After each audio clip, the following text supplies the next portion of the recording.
मित्रों नमस्कार। हमारे YouTube चैनल में आपका स्वागत है। विगत कक्षाएं ड्रॉप रही हैं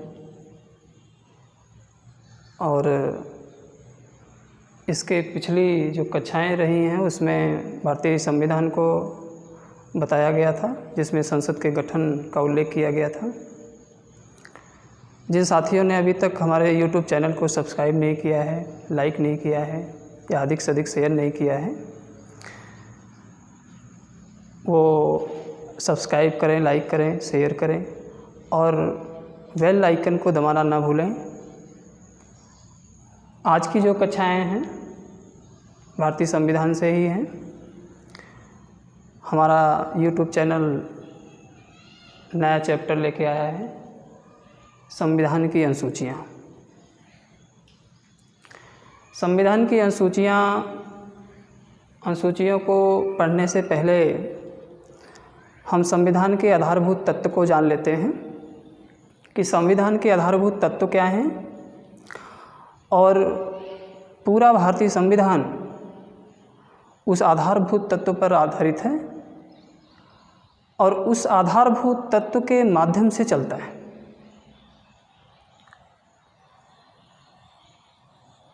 इसमें देखेंगे तो सबसे पहले संविधान के आधारभूत तत्व जो हैं, आधारभूत तत्व के अंतर्गत जब संविधान बनने के समय भारतीय संविधान में 8 अनुसूचियां रही हैं,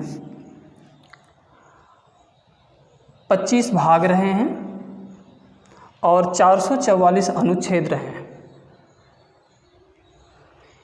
ये जानना इसलिए ज़रूरी है कि विगत परीक्षाओं में कन्फ्यूजन करते हैं, जो कॉम्पिटिटिव बच्चे हैं कन्फ्यूजन करके क्वेश्चन देता भी है, पूछता है, निवर्तमान समय में पूछता है या संविधान बनने के समय पूछता है, कितनी अनुसूचियां रही हैं और कितने भाग रहे हैं, कितने अनुच्छेद रहे हैं और निवर्तमान समय में कितने अनुच्छेद हैं या भाग हैं या अनुसूचियां हैं।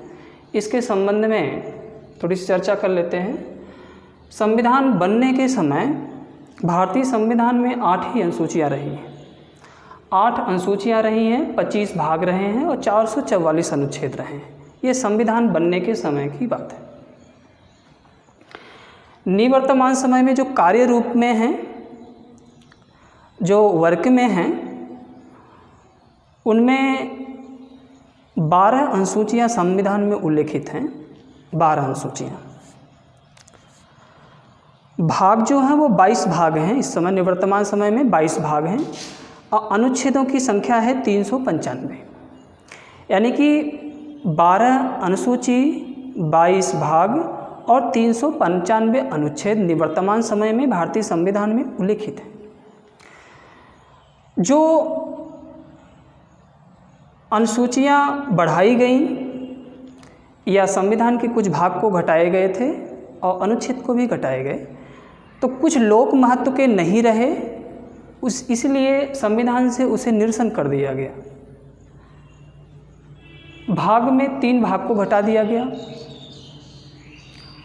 अनुच्छेद 444 थे जो लोक महत्व के नहीं थे, उन्हें निकाल दिया गया, निरसन कर दिया गया, या किसी एक अनुच्छेद को दूसरे अनुच्छेद में मर्ज कर दिया गया, तो 395 हो गए। ये कंपटीशन में बार बार आता है कि निवर्तमान समय में भारतीय संविधान में कितने अनुच्छेद का उल्लेख है, तो 395 पे लगाएंगे टिक।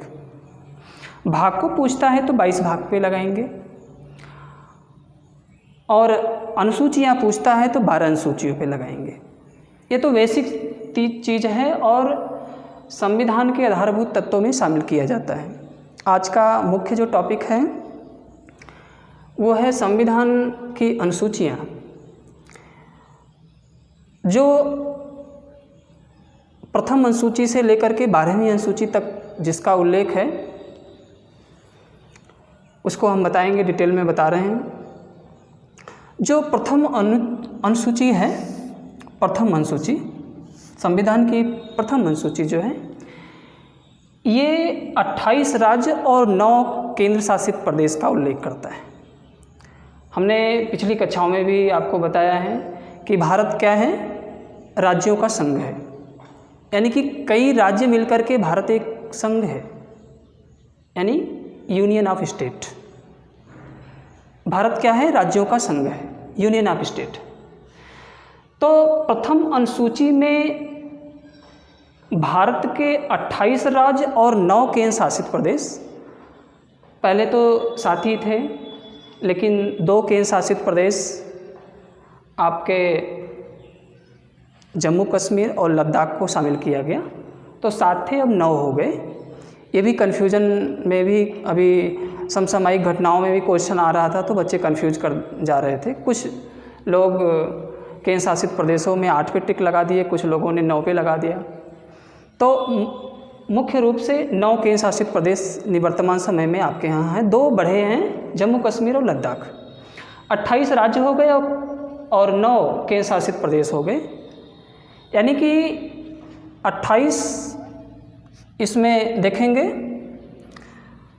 तो 28 राज्य और 9 केंद्र शासित प्रदेश मिलकर के भारत एक संघ है।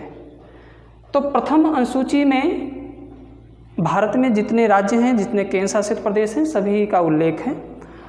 उनकी स्थापना, उनके नामकरण, उनकी जनसंख्या, उनका भूभाग कितना होगा, कैसा होगा, ये सभी उल्लेख जो है प्रथम अनुसूची में किया गया है। हमने बताया भी था आपको कि किसी राज्य को हटा करके 2 राज्यों को, एक राज्य को हटा करके दूसरे राज्य में मर्ज करना, 2 राज्य को मिला करके एक राज्य बनाना, राज्य के संबंध में जो भी कानून बनते हैं या संघ के संबंध में जो कानून बनते हैं, उस कानून को बनाने का कार्य संसद करती है। संसद जो है किसी राज्य के विघटन या किसी राज्य नवसृजित राज्य को बनाना, ये संसद का काम है। संसद को अधिकार है कि राज्यों का गठन कर सकती है और संघ शासित क्षेत्रों का भी गठन कर सकती है। प्रथम अनुसूची में हमने बताया संघ राज्य क्षेत्रों का उल्लेख है। तो संघ राज्य क्षेत्र जो है ये प्रथम अनुसूची के अंतर्गत आते हैं। द्वितीय अनुसूची जो है संविधान की, वो जो संवैधानिक प्राधिकारी हैं, जैसे राष्ट्रपति हो गए, उपराष्ट्रपति हो गए, उच्च न्यायालय या उच्चतम न्यायालय के न्यायाधीश हो गए, या संसद का सदस्य हो गया, या राज्य विधानमंडल के सदस्य हो गए, सभी प्राधिकारियों के वेतन से संबंधित उल्लेख करता है। उनके वेतन कितने होंगे, उनको वेतन कैसे दिया जाएगा, ये सारी बातों का उल्लेख द्वितीय अनुसूची में आता है। तो शॉर्टकट याद करने की विधि ये है कि प्रथम अनुसूची में संघ राज्य क्षेत्रों का उल्लेख है और द्वितीय अनुसूची में विभिन्न प्राधिकारियों के वेतन यानी वेतन का उल्लेख है। तो वेतन शब्द आते हैं द्वितीय अनुसूची में, वेतन को समाहित किया गया है, तो आप समझ जाएंगे वेतन का मतलब है विभिन्न प्राधिकारी जो हैं सबके वेतन के बारे में बताया गया है।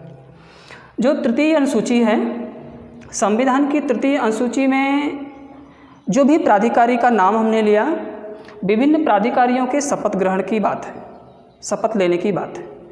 तो राष्ट्रपति हो भारत का या उपराष्ट्रपति हो, उच्च न्यायालय या उच्चतम न्यायालय के न्यायाधीश हो, या संसद का सदस्य हो, या राज्य विधानमंडल का सदस्य हो, प्रत्येक जो प्राधिकारी हैं संवैधानिक जिसका उल्लेख है, सभी का शपथ जो है ये तृतीय अनुसूची के अंतर्गत आता है। तो तृतीय अनुसूचियाँ जो हैं शपथ से संबंधित हैं। तो संघ राज्य क्षेत्र का प्रथम में हो गया, वेतन की बात द्वितीय में हो गई और शपथ की बात जो है तृतीय में हो गई।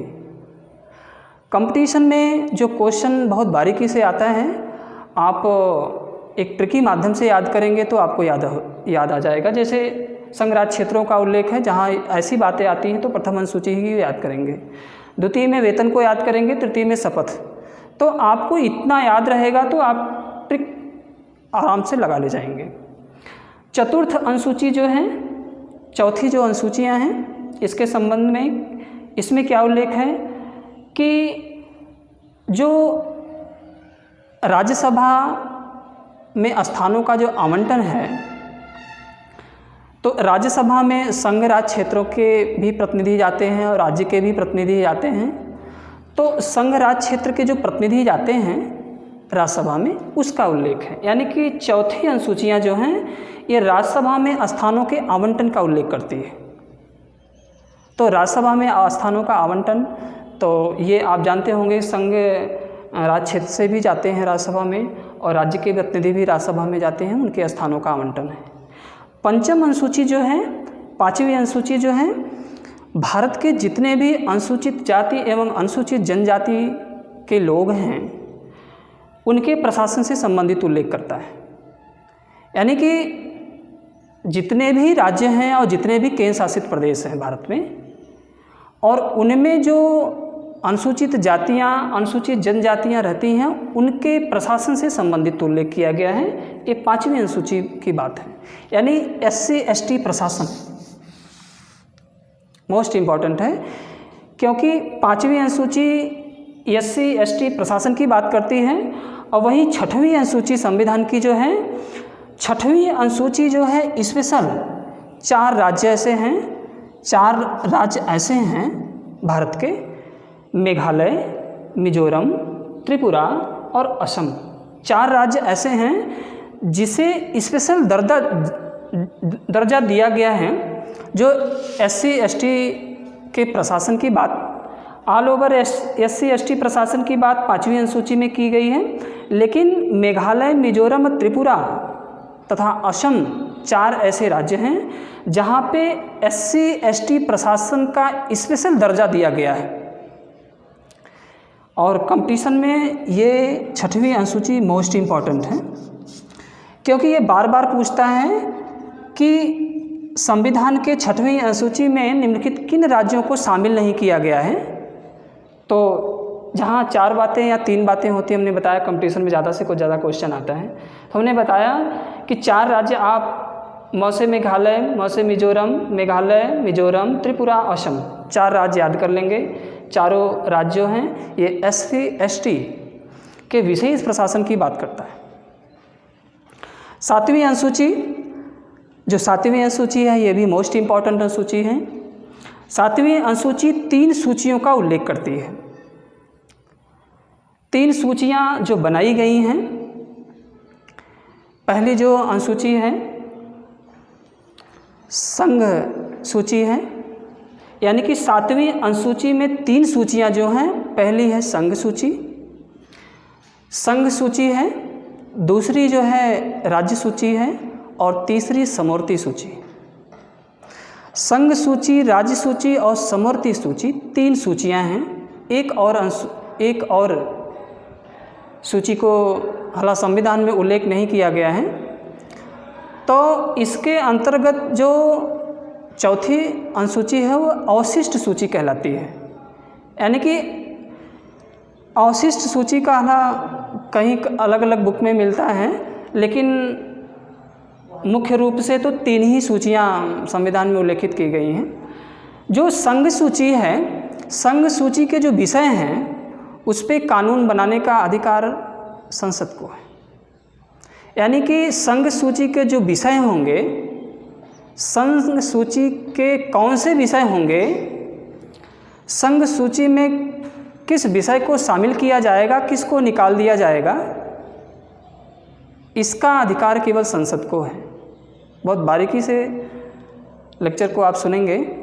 संघ सूची के जो विषय हैं उस पर कानून बनाने का अधिकार संसद को है।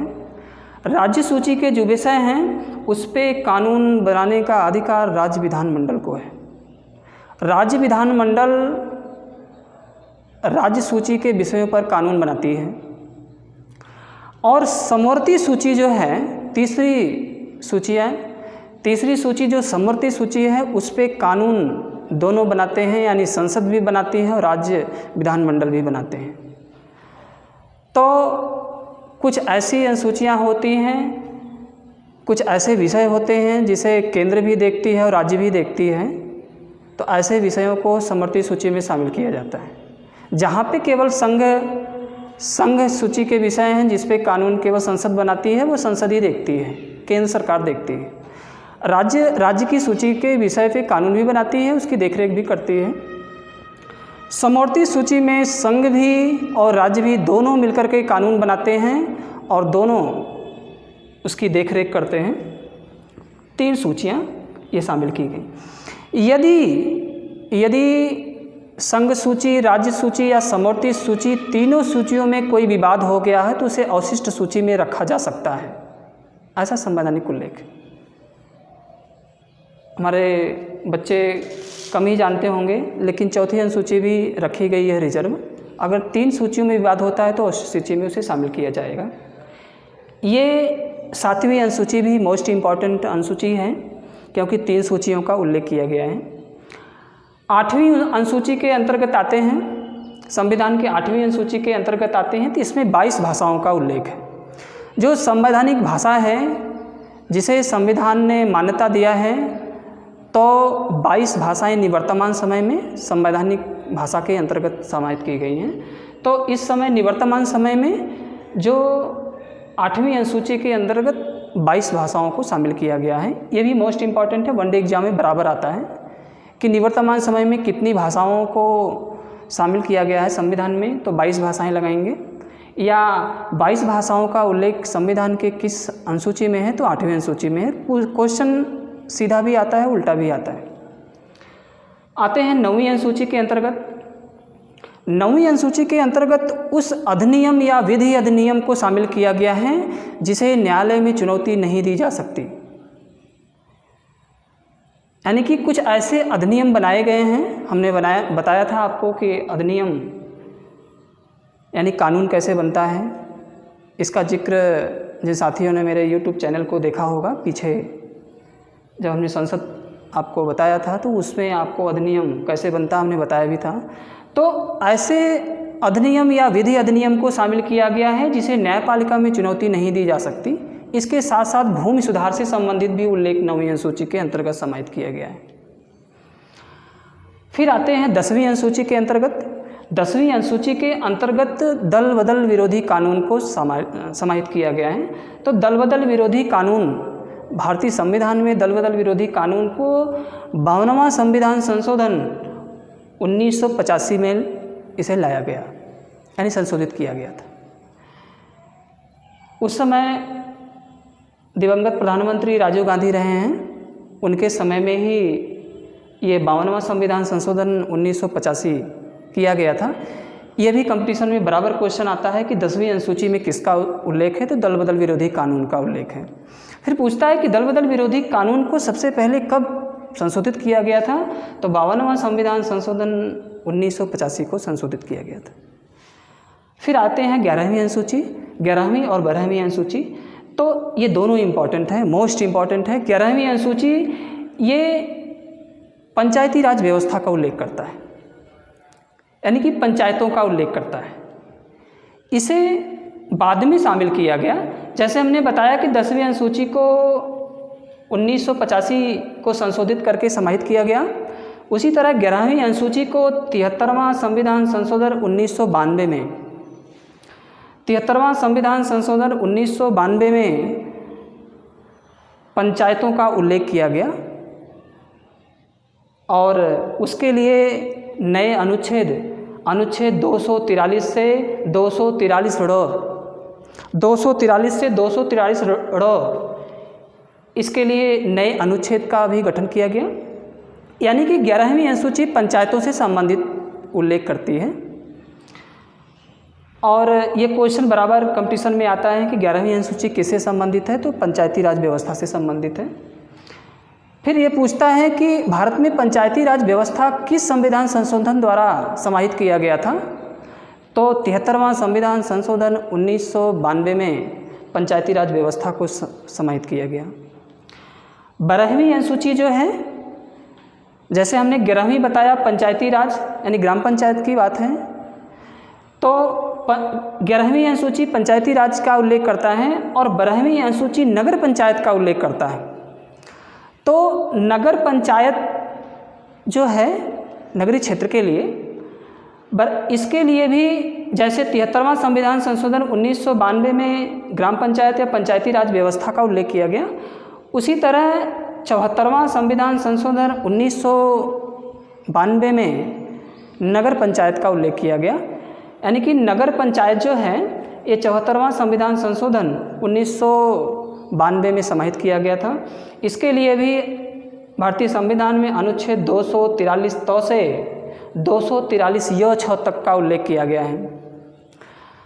तो आज का जो टॉपिक है मोस्ट इम्पॉर्टेंट टॉपिक रहा, क्योंकि 100% ये मेरा दावा है कि वनडे एग्ज़ाम में अनुसूचियों से, भाग से, अनुच्छेद से क्वेश्चन ज़रूर से ज़रूर आते हैं।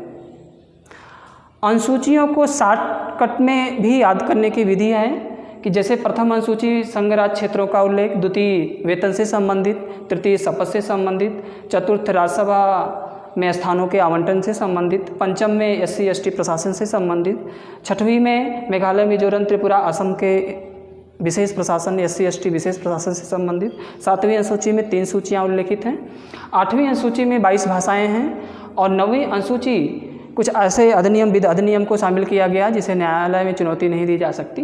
10वीं अनुसूची दल बदल विरोधी कानून से संबंधित है और 11वीं अनुसूची पंचायती राज व्यवस्था का उल्लेख करता है और 12वीं अनुसूची नगर पंचायत का उल्लेख करता है। ये सारी अनुसूचियाँ आपके सामने हैं। अगली क्लास में मैं जिक्र करूँगा संविधान के जो भाग हैं, अनुच्छेद हैं, ये अगले क्लास में इसका उल्लेख करेंगे। जिन साथियों ने मेरे YouTube चैनल को अभी तक सब्सक्राइब नहीं किया है, बेल आइकन को दबाया नहीं है, लाइक नहीं किया है या शेयर नहीं किया है, जो जल्दी से जल्दी नई वीडियो अपलोड या नई वीडियो मेरे देखने के लिए आप सब्सक्राइब करिए, लाइक करिए, शेयर करिए और बेल आइकन को दबाना ना भूलिए। ठीक है साथियों, नमस्कार।